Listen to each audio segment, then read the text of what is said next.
Thank you very much, Mrs. Azizad.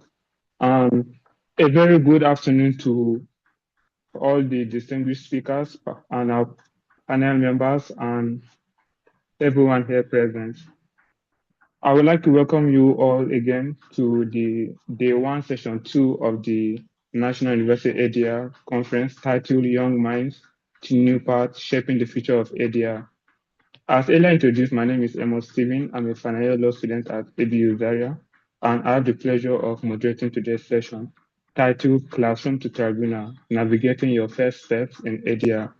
Now, for many students in ADR, we learned it in class, but then we are having this difficulty in transitioning to it to real life practice. We have all questions like what skills matter most, where do the real opportunities lie, how do we move from theory to practice?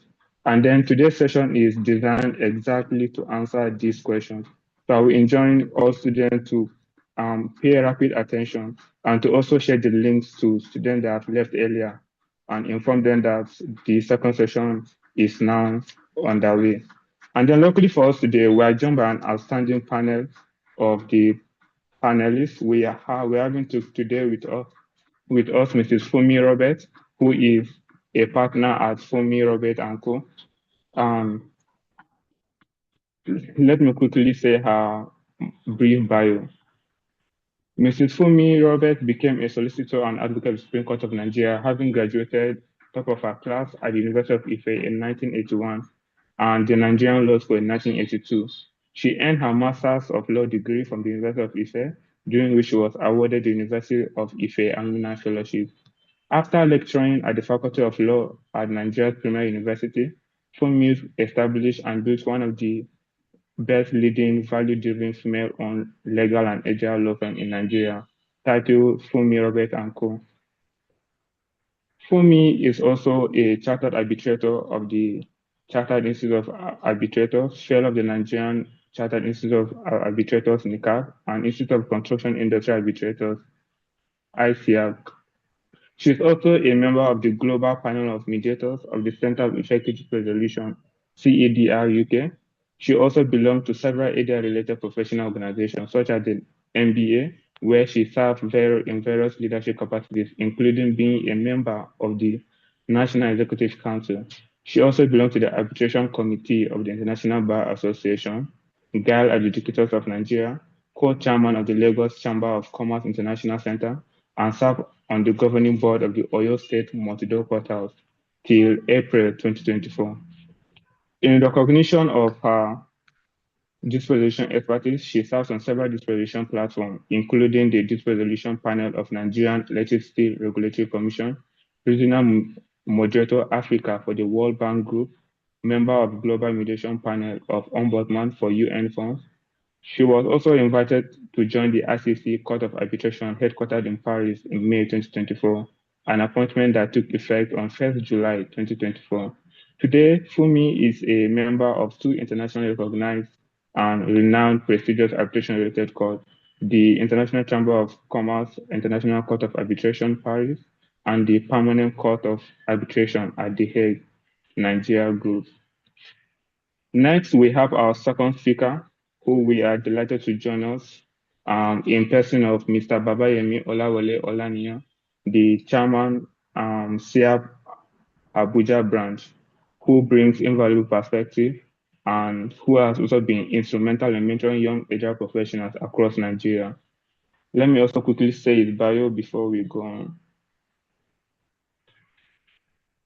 Mr. Babayemi Olawole Olaniyan is the lead partner at Lehigh Attorneys, Nigeria's premier fully serviced intermediary law firm that employs technology in providing legal solutions. He is a graduate of University of Jos Plateau State, Nigeria, and holds a Master of Law degree in corporate governance and finance law. He has an in-depth knowledge of law, dispute resolution, and is well respected for his practical understanding of corporate commercial law and ADR. He is also a notary public of the Federal Republic of Nigeria. As a certified management consultant and trainer by the Center for Management Development, he is a certified data protection officer. He is an associate member of the Institute of Chartered Mediators and Conciliators, ICMC, a certified trainer with ICMC, and an associate of the Chartered Institute of Arbitrators UK, an associate of the Institute of Chartered Secretaries and Administrators of Nigeria. He is also a certified dispute resolution specialist and a certified ADR registrar with the Abuja Chamber of Commerce and Industry Dispute Resolution Center. He is also an associate of the Business Recovery and Insolvency Practitioners Association of Nigeria, BRIPAN.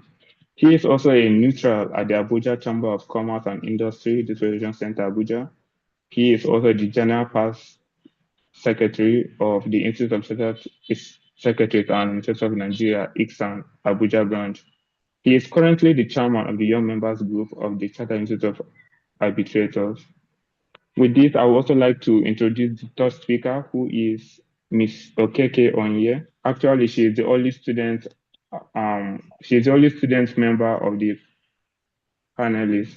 We are grateful to have you, Ma, and she is a student at Ape Babalola University. She brings the invaluable perspective of someone currently working the same path as many of us students here, and we are pleased to have you, Ma. Please, a round of applause for all of our three speakers. If you can kindly send in your emojis. Okay, over the next hour, we will hear from these panelists on skill development, networking, mentorship, competitions, and internship, which are the practical building blocks for a career in ADR. We'll also close with a question and answer session, so please hold your questions and drop them where they're meant to be dropped at the end of the session. Say that we have roughly over an hour for sessions. So we have to divide 15 minutes across the three speakers, which is 7 minutes each, and 10 minutes for question and answer question, which will be an open floor. You can also direct your question to any of the speakers in the question and answer session. Okay, without wasting much time, let me start with Mrs. Fumi Roberts.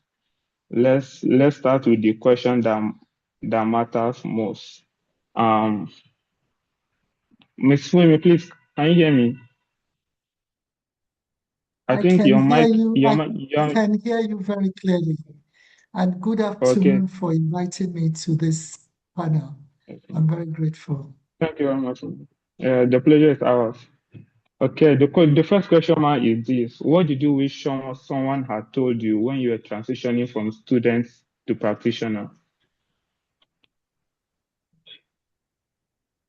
When my bio was read, you will see that I graduated in 1981. And the landscape was totally different at that time.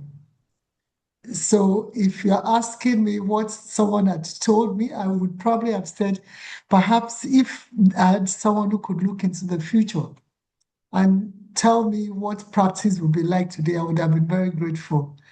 But of course, we didn't have that. But one of the things, the most striking things for me that I wish someone had told me at that time is that there is a lot more to the practice of law than what we're exposed to in the university.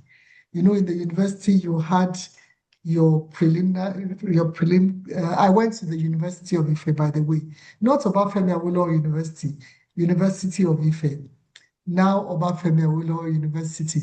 And then you get to part one, you had law of contracts taught, land law, you go to and these are all courses that you have to do, mandatory courses. And then you get to your final year, you have the option of choosing electives. If I look at the courses we had the option of choosing from, most of those courses are no longer relevant in today's world. For example, I got out of university and I realized that there was something called aviation law. There was something called environmental law. These were things that when I was in the university, we didn't know about. So for me, that is practically the most important thing I wish someone had told me. And then when I got into ADR, starting with arbitration, I realized that I got into arbitration when I was I think almost 50 years old, and I'd never heard about arbitration before. And in the course of our conversation today, I'll explain to you or share with you how I got into arbitration. But I had not heard of it. And by that time, I had practiced for over 20 years before I knew about arbitration. So perhaps what I would say is just to repeat that I wish somebody had told me initially from the get-go that there's a lot more to the practice of law than what I was taught in the university or exposed to in the university. I can see that Mr. Olaniyo is laughing. He probably wants to share something with us because the message sent to me was that this is supposed to be interactive and we shouldn't just focus on those questions alone. Perhaps Mr. Babayemi's experience is totally different from mine. Mr. Olaniyo, do you want to share your own experience with us? Good afternoon, ma.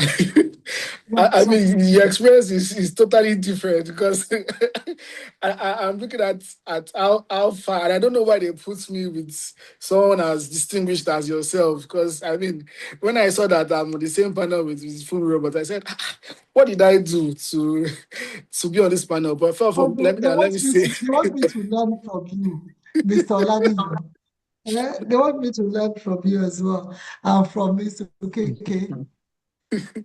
yes, ma. Thank you very much. But I want to say a very big thank you to the YMG Nigeria branch chair, Abisoyi Fadansi, and the Nigeria branch chair, Mrs. Adegbomire, for this opportunity. And I also want to salute Dr. Adeyemi Agbelusi for this opportunity.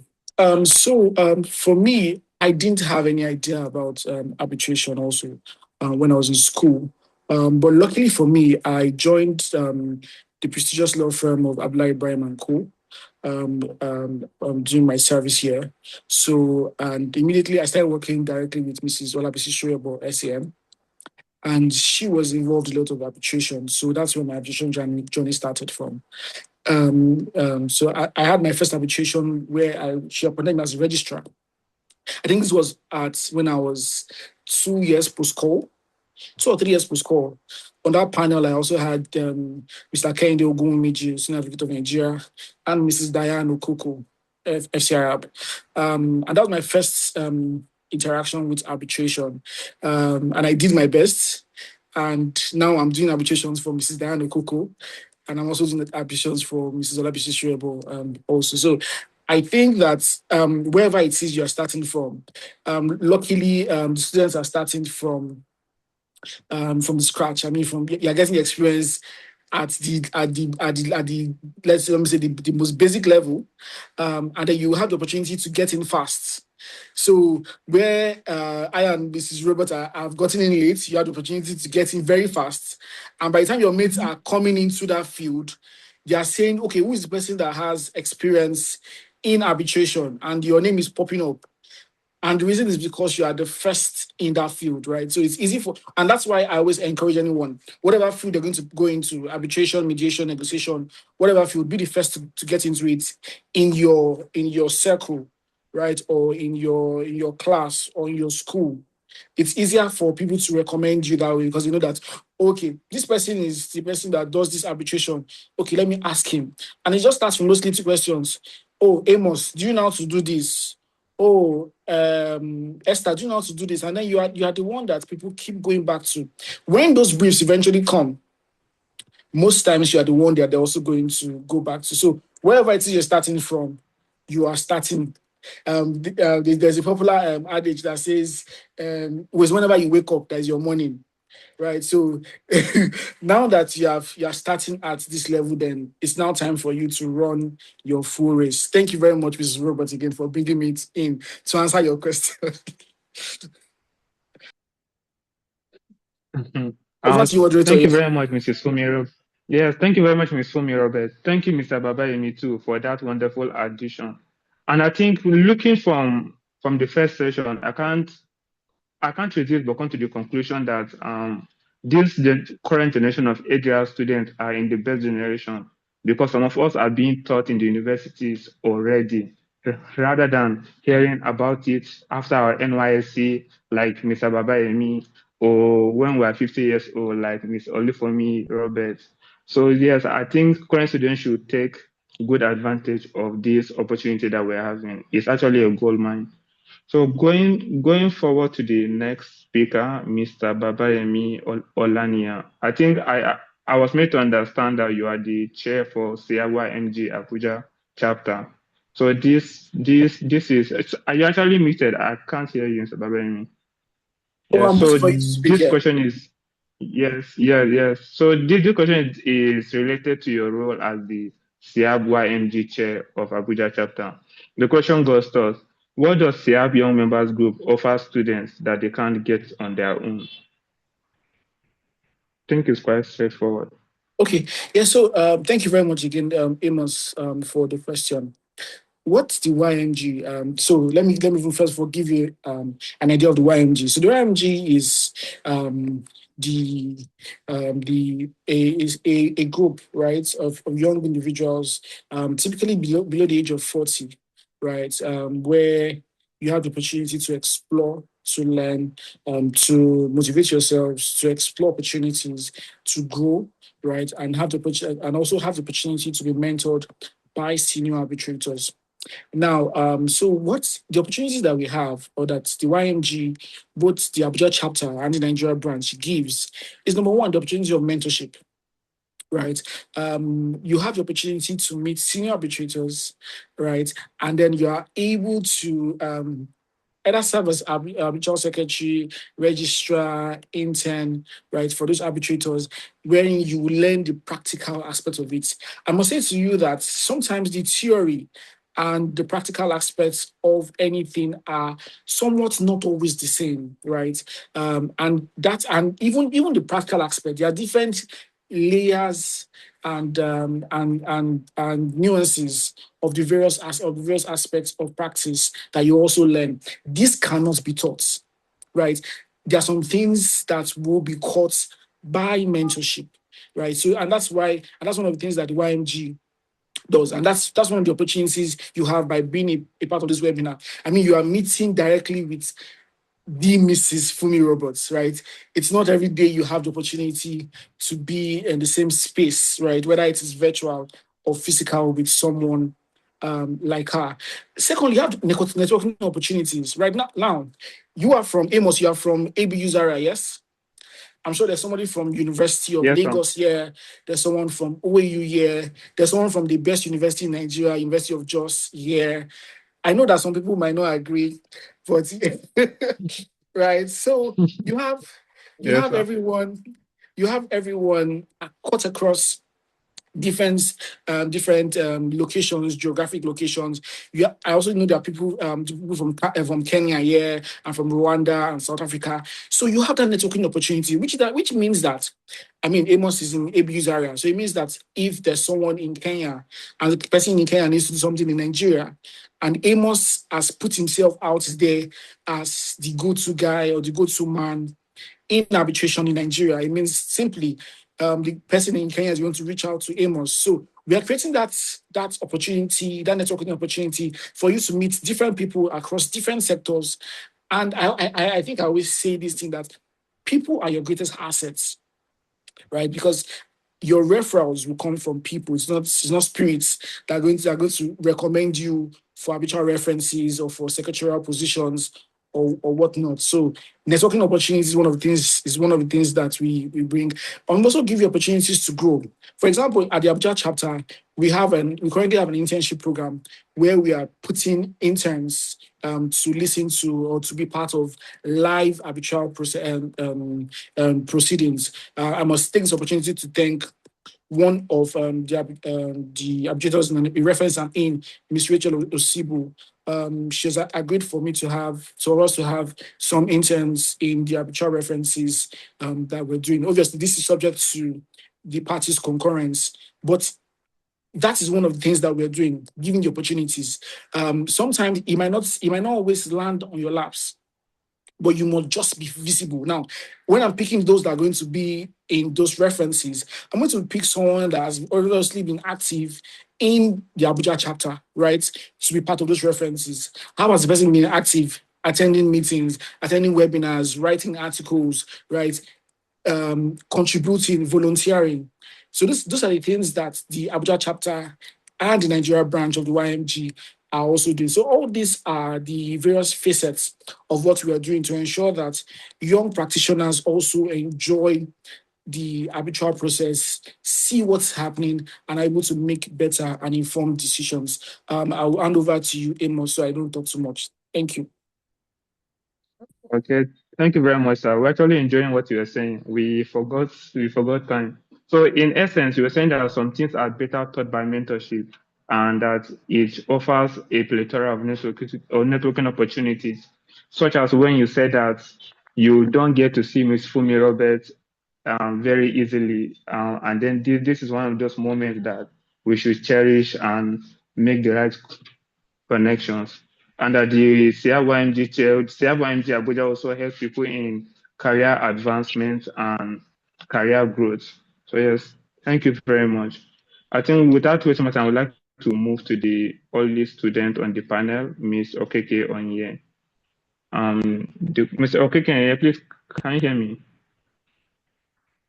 Yes, good morning. Good Hello. afternoon. Yes. Yeah. Good Hello, good afternoon, ma'am. afternoon. Yes, good afternoon, Matt. Thank you for joining us. Um, your first question goes to us. As someone currently navigating this from the student side, what what has actually worked for you? What are just those tips that you are ready to give your fellow student listening to you now? Okay, thank you for this beautiful question. For me, I'd say the most valuable aspect has been networking. Initially, like when I first got into legal education, I thought networking was only about collecting contacts of important people or meeting with senior practitioners. But then I got to understand that networking is about building genuine professional relationships and connections. It could be with your lecturer, it could be with your fellow students, it could be with people you meet at conferences, it could be with professionals you meet on LinkedIn or any other platform.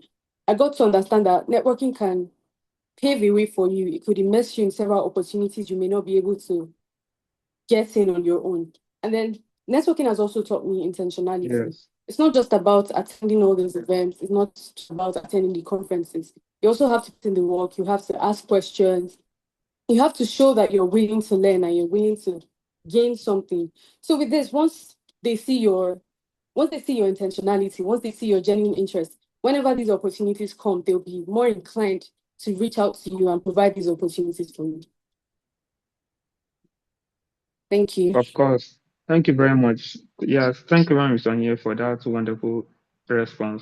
In essence, we should maximize networking. I think networking has been hammered on today since from the first session. I think this is to emphasize its importance. Going forward, I would like to circle back to our first speaker, Mrs. Fumi Roberts. The question goes thus, how much does an LLM or being a chartered arbitrator actually matter early on versus practical legal exposure? Yes, ma. You are muted. You are muted, ma. Thank you very much for that question. And I'll start by sharing my story. When I left university after law school, I wanted to be a professor of law. And I was married, living in Ibadan. I had a child, and I was going to apply to the University of Ife to be an assistant lecturer. I hadn't done my LLM. And this then started the University of Ife Faculty of Law. And because of my university grades, I was appointed as an assistant lecturer. And from there, I had my second child, and then I decided to go for my master's. So I went to Ife for my master's, and during my master's, something happened that made me realize that I don't want to be a professor of law again, and that I'd rather practice law. And so I resigned from the university because they kept my space whilst I was in Ife for my master's. And then Yeah, so sorry, I went sorry for breaking round, you. pardon? Yeah, I was saying that, sorry for the interruption. I wanted to ask, masters in what field? What did you say? Masters. I wanted to ask, yes, Yes. in what You field? see, corporate commercial law. And then the Okay. subjects that I was exposed to were limited. And I can tell you that most of the subjects that I did for my masters are not relevant to what I'm doing today. So, but let me go back, tell back to my story. I then started looking for work, and there was no law firm ready to appoint me as junior counsel in their chambers. And the refrain was, Fumi, you are good academically. I mean, you can write books, you can write articles and so on, but you don't know the practice of law. And they're totally different things. There was hardly any big law firm that I didn't go to in Ibadan. None of them was ready to engage me. So what did I do? I then looked for a law firm that I was familiar with the proprietors and offered to work free. And that was what I did. I worked with them for 3 years without pay. I'm not saying that I was paid 10% of what I should have been paid. I was not paid at all. But I was very focused. I knew why I wanted to be there, and which is to learn the practice of law. Now, why did I share this story? Number one, I have advocated and I have lawyers in my family that I tell this to. Don't leave university, don't leave law school and go straight for your LLM. All the things that I did during my LLM, I think only one is relevant to what I'm doing today, even in my corporate commercial law space. If I had the opportunity to work for those 3 years before I decide to do my master's, I would have been very clear and focused about what I wanted to do for my master's. I don't know whether what I'm saying makes sense. I believe that you need that exposure. I believe you need that discipline of even getting up in the morning, because I see so many young people. Oh, auntie, I went for my master's in telecommunication law. Okay, where are you working today? Are you working with MTN? Are you working with... No. Auntie, I don't even remember what I learned when I was doing telecommunication masters. Why the rush?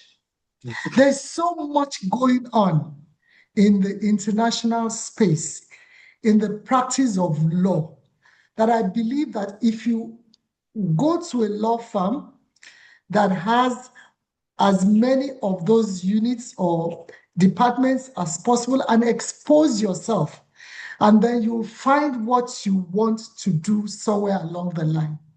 But when you jump into masters simply because your parents want you to go for masters, and some of my friends have had cause to mentor my friends when they say, oh, I want my child to go for masters, and I say, let them be exposed to practice. It is in the course of practice, then they find what they are passionate about, what they would like to do for the rest of their work life. If I had practiced before I did my master's, I can assure you that I would not have done my master's in what I did it in. So that's one lesson that I share with people, that please don't be in a hurry to go for your master, except perhaps you are so certain that you want to be in the academia, which then makes it important for you to have your master's. And even then, when you go into a law firm, you have to be very selective. You have to be very careful what type of law firm you go into. If you go into a law firm that is strictly litigation, they are not open to anything else. You have to be sure you want to be a litigation lawyer before you go into that. But there's so many law firms today that that engage in different aspects of law. You have, in my law firm, for example, we have apart from the litigation units, we have the ADR unit. which both form the dispute resolution department. We're into corporate commercial, we have data protection, tax. So there's so many things we do in the law firm. Now, when students intern with us, we insist that, in fact, we give them a mentor, a lawyer who is a mentor, a senior lawyer who would mentor them, as well as an admin lawyer. Because when you come into Fumi Roberts and Co, we want you to leave more grounded than when you come in. We expose you to so much. We even have a checklist of the things we believe you must learn. If you're with us for 1 month, by the time you are leaving, you must be a totally different person. We'll teach you as little as how to staple paper, how to file, how to receive documents, because that is, you are not just a lawyer, you are in the business of law.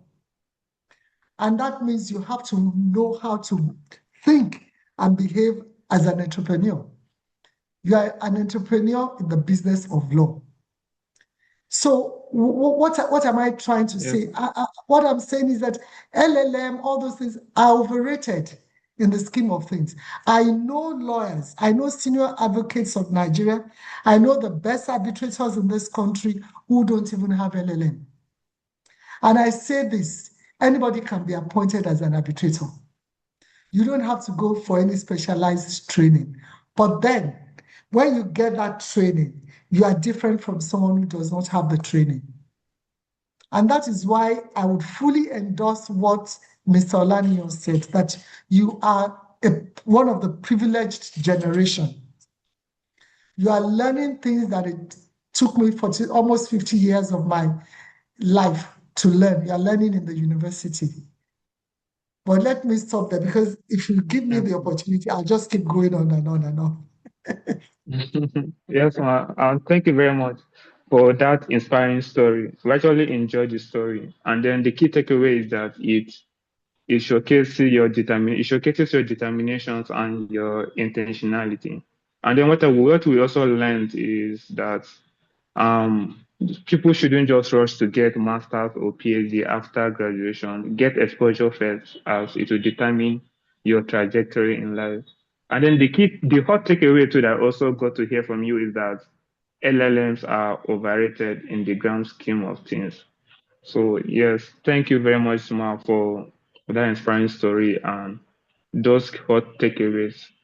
Mr. Babemi, please, can you hear me?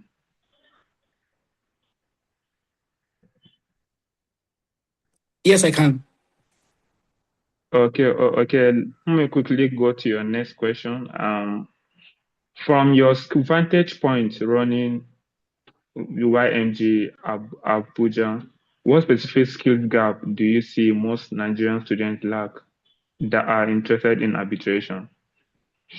Did they hear me or should I go again? Go ahead. Go again. Okay. From your vantage point running YMG Abuja branch, what specific skills gap do you see that most students interested in arbitration lack? Okay, thank you very much again for the question.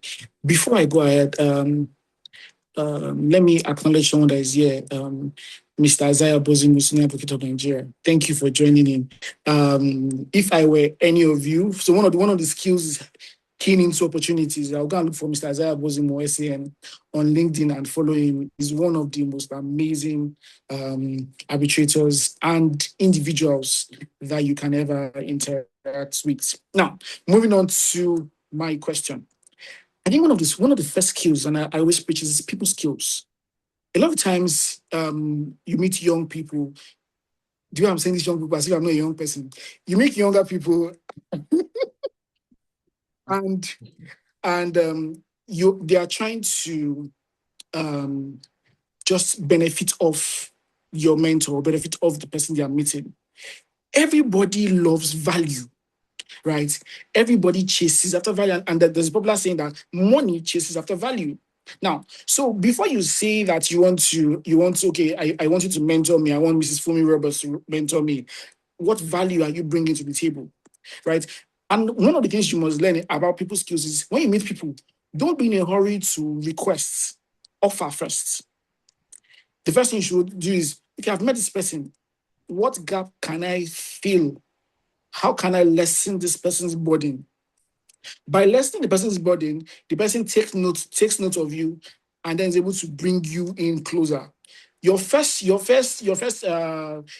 contact should not just be, oh, ma, can I come and be your tribunal secretary? Or sir, can I come and be your tribunal secretary? Okay, what opportunities are there for me? No.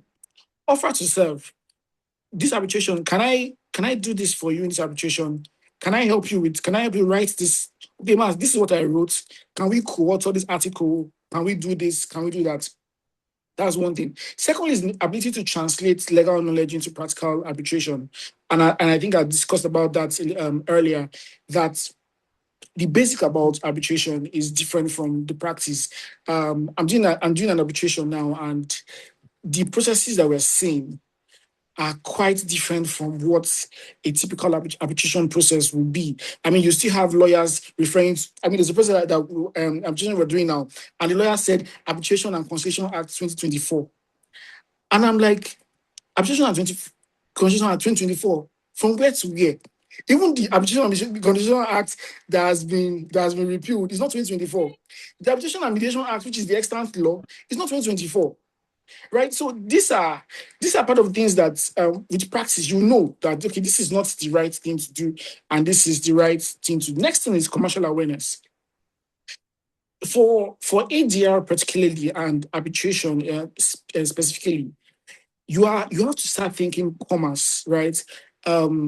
How to resolve this dispute and go back to business. Typical litigation is just, oh, let us fight, whoever wins, winner takes all, loser cries, and all that. When in commercial arbitration, how do we solve our differences, right, and go back to business, right? So you have to understand that commercial awareness, that it's not about just fights and having disagreements, right? But you must understand the basic principles, how business operates. And one of the things that Ms. Rumor said was true was, have practical understanding before you even go and do your master's. And I always say that work in law firms that do corporate commercial law, it will help you a great deal whenever you want to do arbitration practice. Because typical arbitration practice, or most arbitration practice, are offsets of commercial transactions that go south or don't go according to plan, right? So you want to understand, what are the commercial terms in these agreements? What is in this agreement that is not there, right? Or what should be there that is not properly couched? Am I supposed to have done, are the parties meant to have done this before doing this? Are the various subsets, are they present? All these are skills that you must learn before you get into commercial practice. Next is communication, right? You must be able to communicate effectively and efficiently. And I know that by now, that when we speak about communication, you're not just saying, oh, this is what I've said. In communicating, you must say something, and the person must understand what you have said. I also talk about teamwork and professionalism. Learn how to work with people in a team. Don't just be a one-man army. So I think I'll leave it here, and I'll wait for my turn again. Thank you very much. Yes, thank you very much, Mr. Babayemi. So in essence, I think we should all check ourselves whether we are lacking these skills that Mr. Babayemi just pointed out, and try and work on it. And then the key thing is that a mentor relationship should not be parasitic. You should also bring value and offer to serve. Thank you very much, sir, for that wonderful submissions. Miss Okeke Onye, um, the question allocated to you goes thus. What challenge did you experience when breaking into ADR as a student? Those challenges and hurdles you face. You're muted. Okay, I'll say Yes, we one can hear you major. now. Sorry, can you hear me? Yes, we can hear you. I'd say one major challenge I didn't anticipate was the gap between learning ADR in classrooms in school and how it operates in practice. Because in schools, we're taught this foundation, we're given a clear foundation, a clear and solid foundation of what ADR is. We're taught the principles of ADR and various mechanisms. But then now understanding how these principles operates in real disputes, I feel like that's where it becomes really tasking, because sometimes students are faced with the challenge of exposure, opportunities into internships, mentorship programs, observer roles. All of these things are limited or are sometimes competitive in nature, and sometimes it seems as though students need exposure to gain exposure. So one initiative I personally took up was to intentionally pave way for myself. Occasionally, I'd set up webinars to attend, look up conferences, or basically create a way for opportunities to teach myself to learn and grow in this journey. So I'd advise students to take up that initiative and pave a way for themselves. Look for ADR societies to attend, ADR student organizations, conferences, webinars. All of these little things accumulate over time, and with time, they could help you in your growth and journey and give you a greater perspective into what ADR is all about. Okay, thank you very much for that. And I think this will lead me to my next question for you. It is also along that line. The question goes to us, how did you get exposed to ADR? And then what kept you interested enough to pursue it seriously?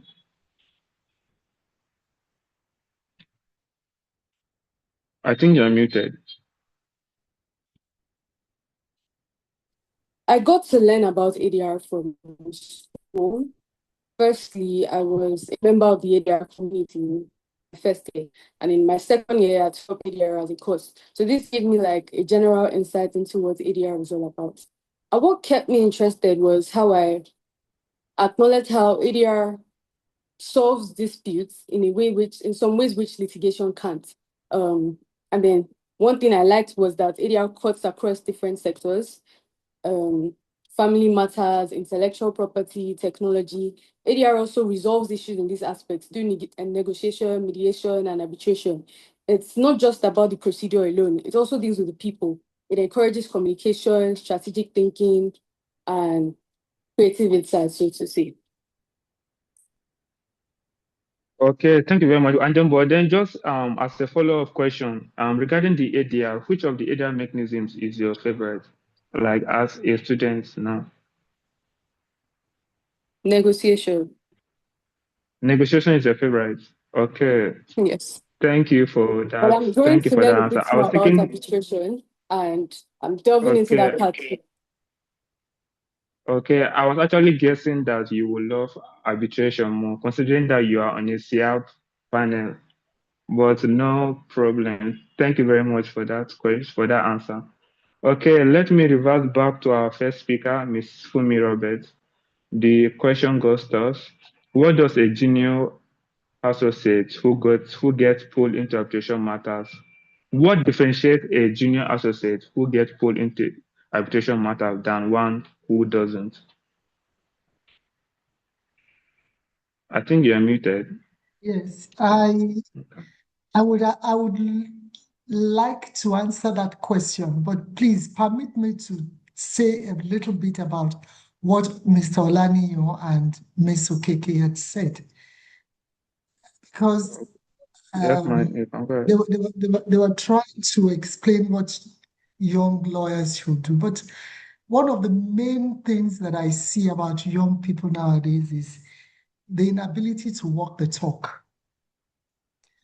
You want to be a negotiator. I want to be an arbitrator. I want to be a mediator. I want to be a skilled ADR practitioner. I want to be so many things in my life. There's still so much that I still want to do in Yes, this world. But then the key thing is how have I equipped myself to be able to achieve them? I have bought this book, Arbitration and the Law of Arbitration in Nigeria by Orojo. I think as a last count, I must have bought about 15 copies of that book. So when a young arbitrator or a young lawyer comes to me and says, Mrs. Roberts, I would like you to mentor me in arbitration, I give them a copy of the book and I tell them, go and read it. and come back to me. As I sit here, only one person has come back to me to tell me that I have read the book. And then you tell me you want to be an arbitrator and you don't know, you're not ready to equip yourself in the knowledge of arbitration. That immediately tells me that you are not serious. When I got into, that was the first book I was introduced to in arbitration. And within a week, I read it 2 times. It's an easy book to read. And when I see them, I ask them, why didn't you come back to me? Oh, I'm still reading the book. This is a year down the line. And you're telling me that you're actually interested, you want. So for me, that inability to walk the talk is critical.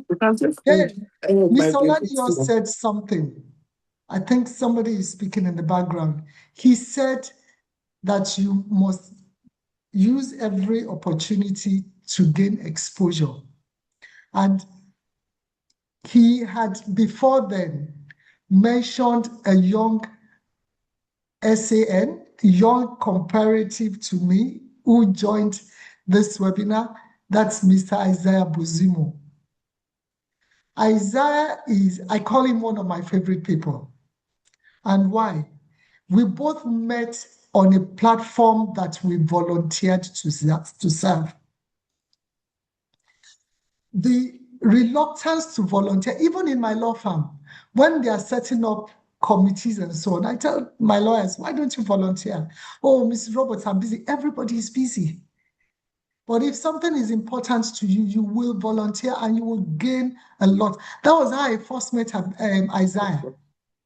We had come together as a group of arbitral institutions determined to change the law on arbitration in Nigeria, because it was one of the things militating against being seen as a preferred seat of arbitration. And we needed to set up a committee. Isaiah volunteered to serve on that committee. As I speak to you, we are trying to collate what are the things we need to amend, even in the new law, as well as the national policy on arbitration and ADR. Isaiah and I are on that committee. What does it give us? It gives us exposure. So when Ms. Okeke was saying, oh, I can go for webinars, you can go for as many webinars, as many conferences as possible. But then SIAB is always looking for volunteers to do one thing or the other. And that was when I became interested in arbitration. There was no arbitral institutions in Ibadan. It was in Lagos. But I did not let geography define me. You will find me in Lagos for every SIAB meeting, every opportunity to be amongst fellow arbitrators. I am there. They want to do a conference, a seminar, I'm volunteering. Before they say, who are those going to volunteer? My hand is up. And that was how I met seasoned arbitrators. And when they keep seeing you in their midst, you became a fixture on their mind. But many of us like to sit in our comfort zone and say, and look, if you go to your senior and tell your senior in chambers that I have volunteered to do this and I will need the time to do it, believe me, there is no well-meaning senior who would ask you why you volunteered.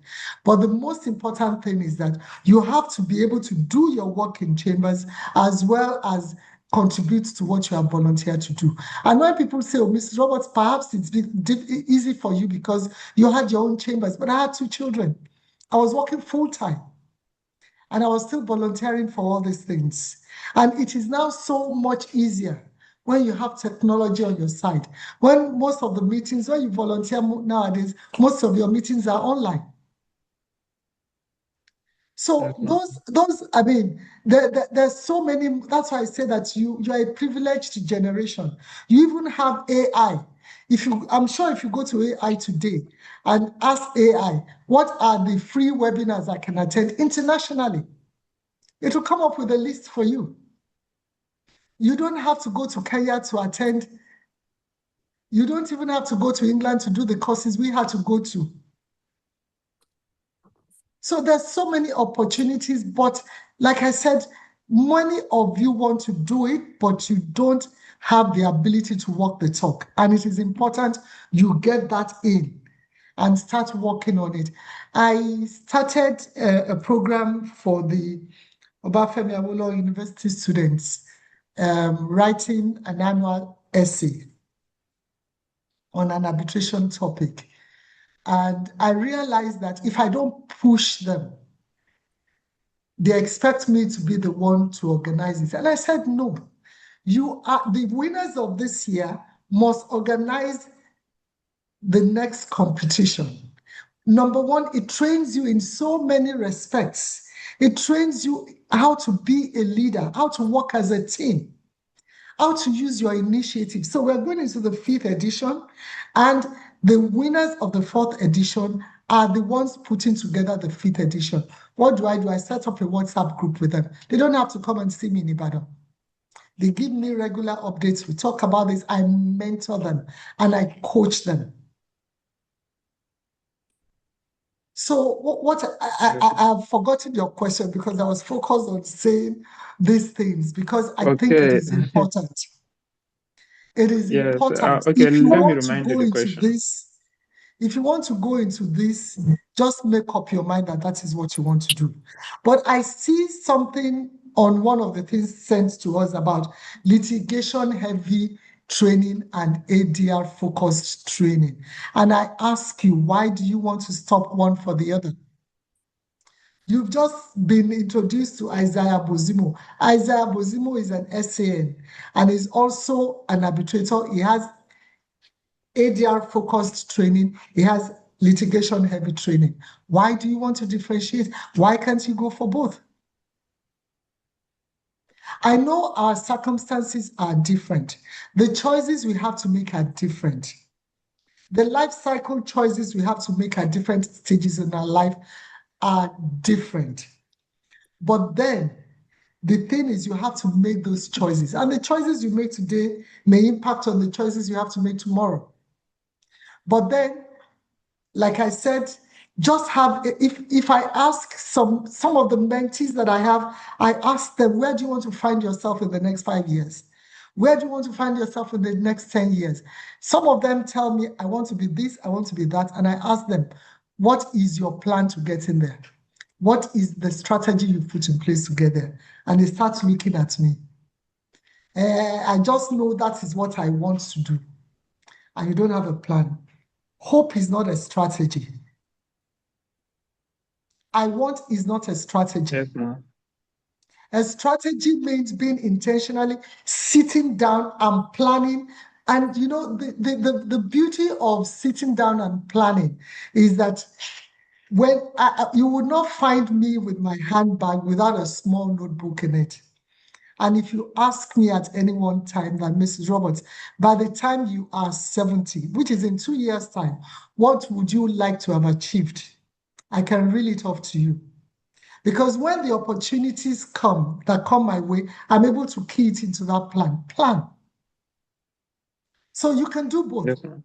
Litigation heavy training as well as ADR focused training. Mrs. Adegomire is trained as a litigator. Rev Doc, Dr. Agbelusi, is into litigation apart from ADR, apart from arbitration. So you don't have to drop one for the other. I did, and I wish I didn't.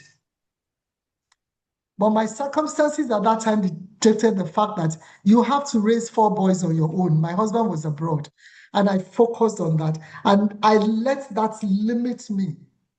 And so when I talk to young people, don't make the mistake that I made. If I'd just put my mind to it, I knew I could have done it. I won't answer your question, I'm sorry, because I've taken up so much time. But it was very important for me to just put that out. Yes. Okay, no problem. I think this brings me to my next question. I think you answered this partially in the previous question, but let's just reiterate it again. What does a partner actually look for when deciding to mentor a young ADR enthusiast? number one, if you tell me you are an ADR enthusiast, I'm going to ask you, how have you equipped yourself knowledge-wise? If you want to work with me, for example, there are certain things that I expect of you. Most of them ask, some people ask me, Mrs. Rowe, we would like to observe. After some time, I even stopped it. They'll come in, observe the proceedings, of course, with the permission of the parties. And after, let's say we held a preliminary meeting, I then tell them, after the meeting, go and drop the draft of the meeting, minutes of the meeting, as well as your procedural order. And then I don't see them again. Sometimes I give them as long as 2 weeks. Share it with me so that I can then go through it with you and coach you and teach you. Maybe 1 or 2 people will come back with a draft. And then I see the others, oh, Miss Rowe, I forgot. And I'm saying to myself, but you said you want to be a specialist in this field. And what I'm doing is trying to practically force you to understand and do the work you're going to do when you get to be in that position. You can read a book and get your fellowship. But if you don't have the practical experience and you are sitting as arbitrator in front of counsel who are arbitration savvy, they are going to see through your inexperience. And they're going to try and trip you, particularly if they don't want to be in the proceedings in the first instance. You have to know your onions. Okay. And when you see somebody who is ready to hold your hand, if I were you, I'll dig my teeth into that hand and hold fast to it. But many young people are not interested in doing that. I mean, some of the students, the last one I did had 2 of my pupils in the room. That was 3 weeks ago. Neither of the 2 of them have come to show me the draft of the. Meanwhile, I did the draft and the procedural on that within 24 hours. So if you're going to work with someone like me, you have to be diligent. You have to have the time to devote. If it means not going to that party, if it means not going to that lounge in the evening, you will give it everything it takes to give me your draft minutes and procedural order within 24 hours or 48 hours. And then the willingness to be coached. Because some people come with, 1 or 2 of people have come with a draft, and in time trying to coach them, they are trying to argue with me, and I love those arguments. But I always come up to tell them that there is no one way of doing arbitration. There are different ways. It's the same for mediation. What works in this mediation may not necessarily work in the other mediation. You have to be diligent, you have to be hardworking, and you have to be willing to learn and create the time. Yes, ma'am. For all this. Thank you very much. Yes, ma'am. Thank you very much for that insightful answer. First of all, we should be diligent and we should not take any opportunity of mentorship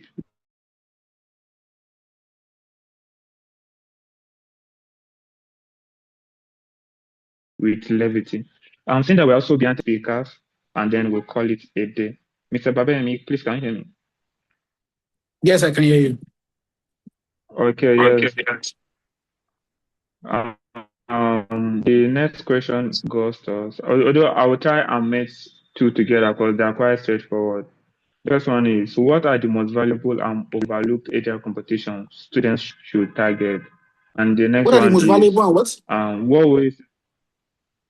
What are the most valuable and most overlooked ADR competitions students should target? And what will you say to a student that feels ADR credentials are expensive or time-consuming to pursue now?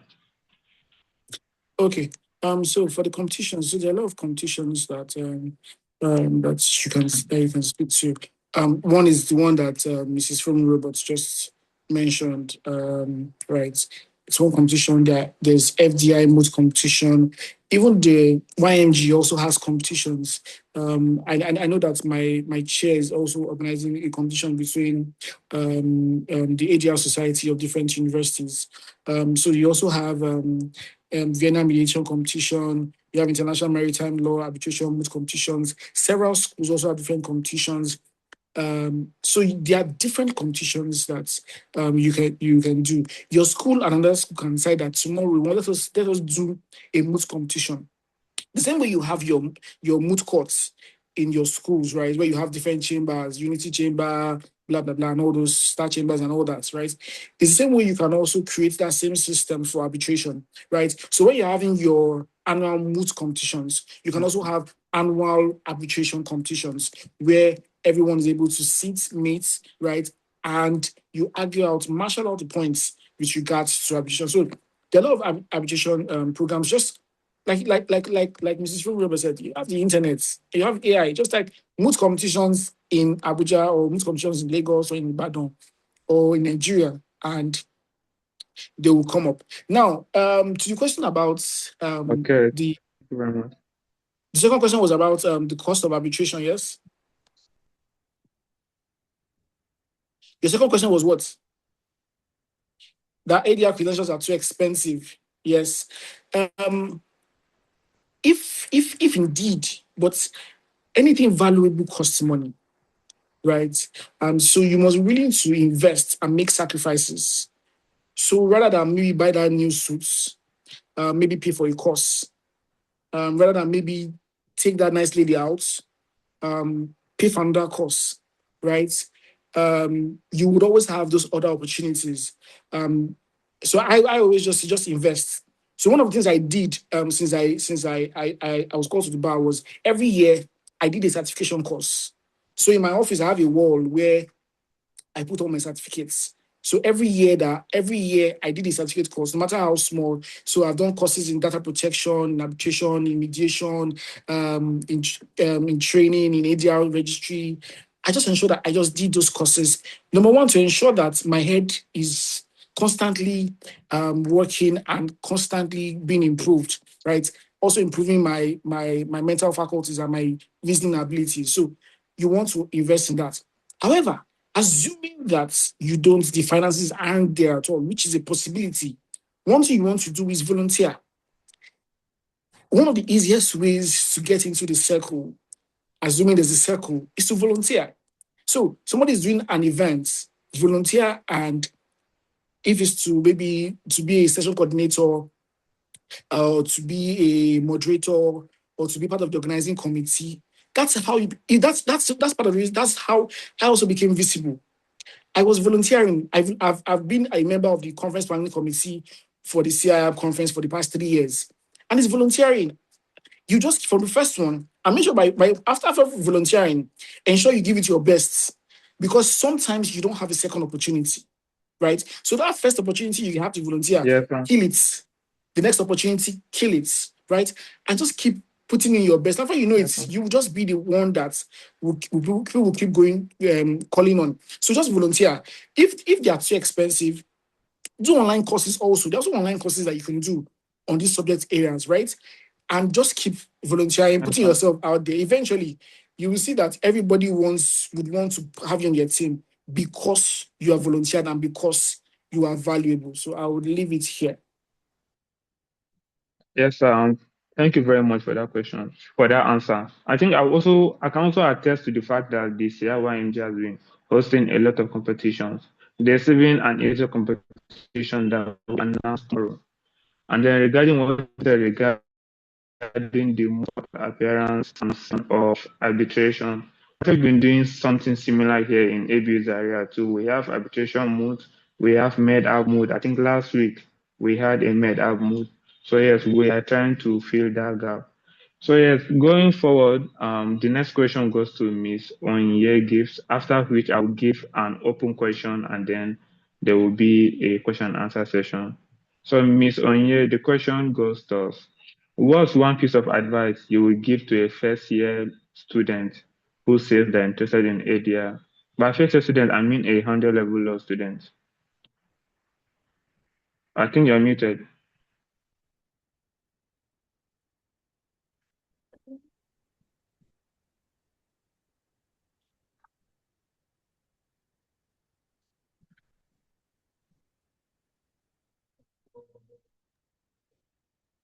Okay, sorry. My advice to them would be simple. I'll tell them to start where they are. You don't have to wait until you're in final year or until you've taken every course there is. Growth is a gradual process. You have to start from somewhere. You have to take on the initiative. If it's to volunteer, you volunteer. If it's to attend conferences, you do that. If it's to join an ADR organization, you do that. All these little things over time, they accumulate and they could help you in your growth. I'd advise them not to compare themselves with professionals who have gone far ahead. Growth is gradual. You have to start small. You have to start from somewhere that no one starts as an expert. Just take on the initiative and begin from somewhere. Learn a thing or two, pick up it first. And with that, over time, you realize how far you've gone. Okay. Thank you very much, Ms. Onye. I think we should all start early. Start where you are. Point taken. So yes, now remaining the open question, and I think I have a bias for this question, considering that I'm interested in the oil and gas sector. But nevertheless, the question goes: given Nigeria's growing oil and gas dispute landscape, where do you see the biggest opportunity for young ADR professionals entering the sector? So I don't know if Ms. Fumiobe can go first, then Mr. Babayemi. I'm wondering why oil and gas, because maybe because there's a lot of money in it, but the presumption is that when you do oil and gas dispute resolution, you make a lot more money from oil and gas disputes, and I tend to disagree with that. Mr. Babayemi said something when he spoke at the beginning. He said arbitration is about commercial disputes. So whoever posted that question about oil and gas, where do you find your niche in oil and gas disputes? If you are talking of ADR, there's arbitration in oil and gas. You need to know how to negotiate, handle negotiation between the parties as a dispute resolution expert. If you are in ADR, in arbitration, there's no difference between the way you will handle an oil and gas arbitration and an arbitration that deals with a non-oil and gas dispute. So I find it very hard to pigeonhole an advice in that arena because you see, if you're thinking of specialization, you should not be thinking of specialization in oil and gas disputes alone, because you are just going to pigeonhole yourself into a sub mini section of the dispute resolution landscape that your services could be needed. When some lawyers, there was this young lawyer who left Ibadan about 10 years ago, and he told me he was going to Lagos, and all he wants to do, he joined a law firm in Lagos, and then one day he called me and said, Mrs. Roberts, I want to do only arbitration. I told him that Nigeria is not ripe for arbitration-only practice because you don't know when you're going to get your next appointment. Why don't you continue your practice of corporate commercial law and do your arbitration? A few years down the line, he had to close it up and go back to a law firm again. So sectoral specialization, you don't need it. As I sit here, I'm in 3 arbitrations, and they are on different types of disputes, none of them related, but all of them commercial. One is in the power sector, one is about SPA, and the other is a land transaction. How different can they be? If I had said I want to do only oil and gas related dispute resolution, then I would not have had the opportunity to work with the World Bank as a mediator. for staff-related disputes. And I worked there until I left last year. So don't pigeonhole yourself. Maybe Nigeria will grow to that stage where you can say that the only type of dispute I handle is this. But Nigeria of today, just make yourself a commercial law dispute expert.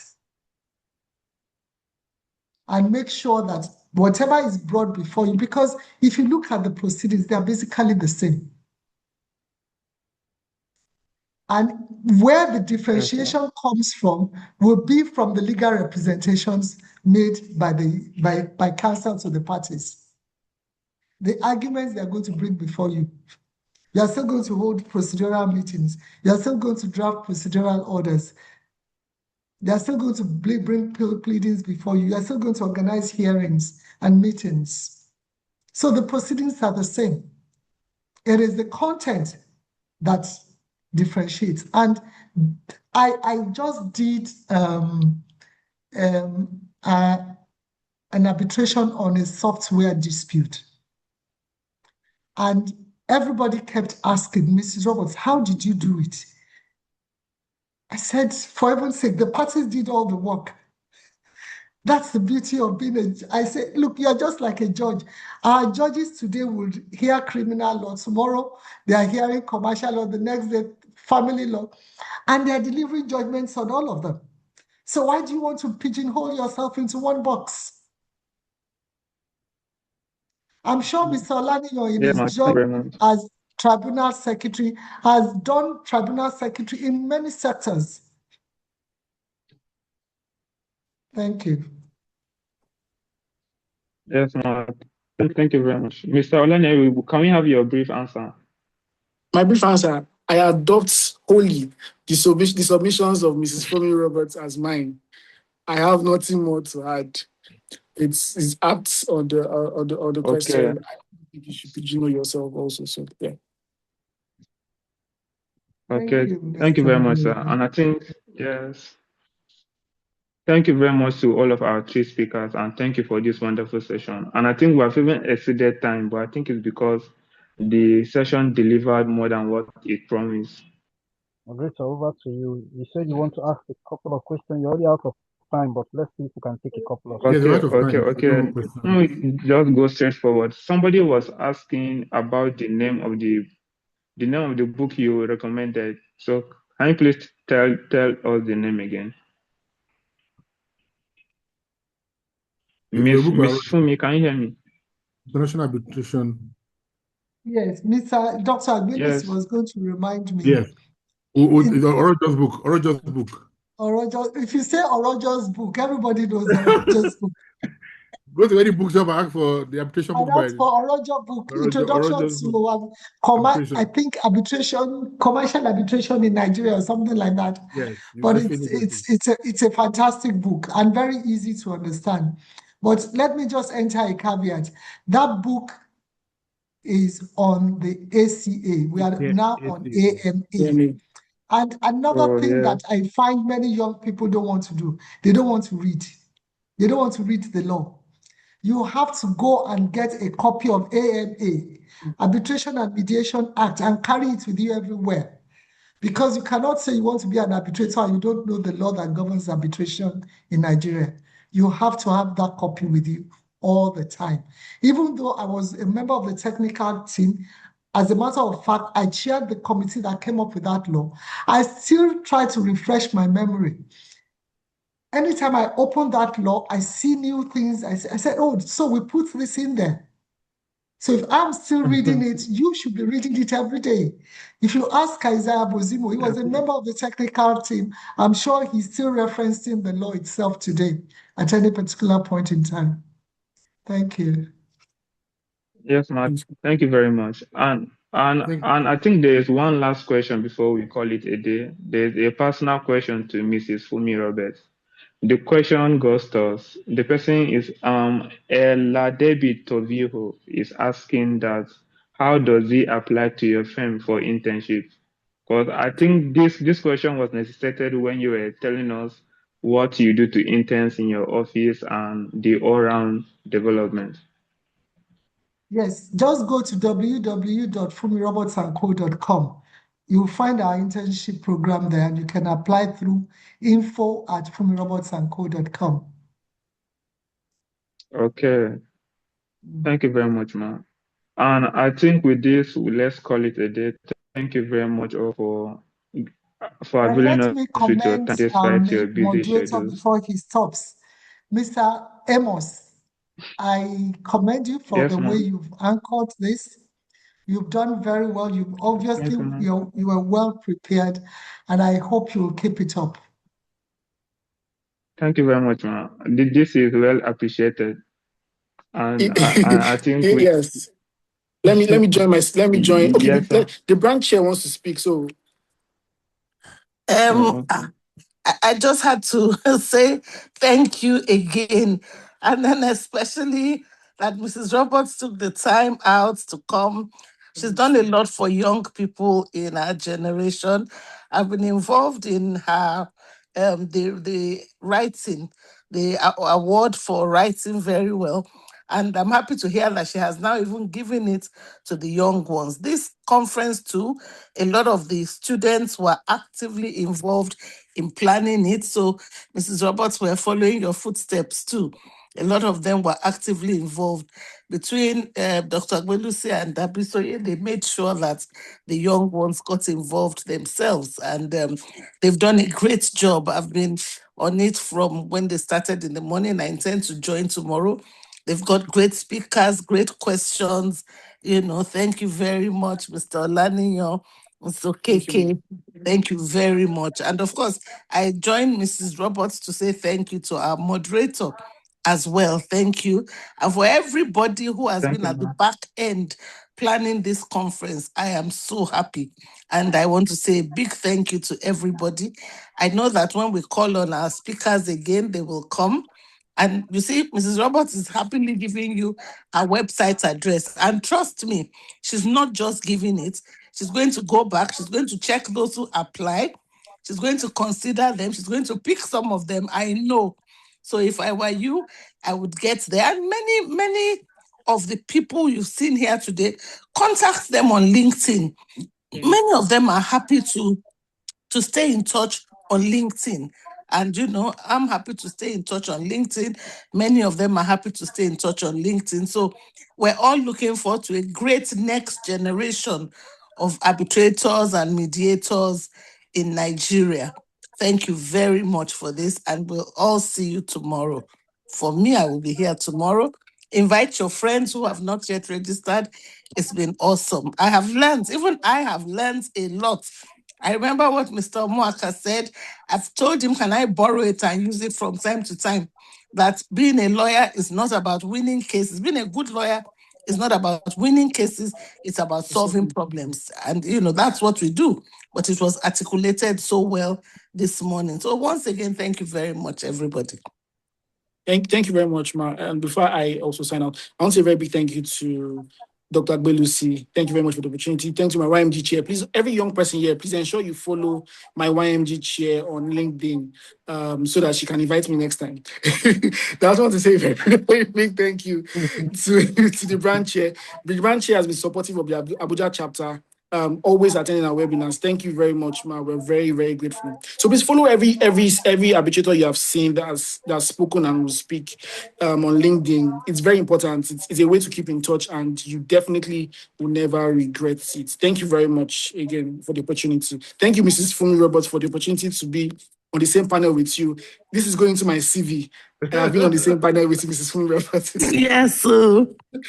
All right then. So thank you everybody. Thank you, Abisoye. You've all done my closing remarks for me, so I'll just give my own few words tomorrow.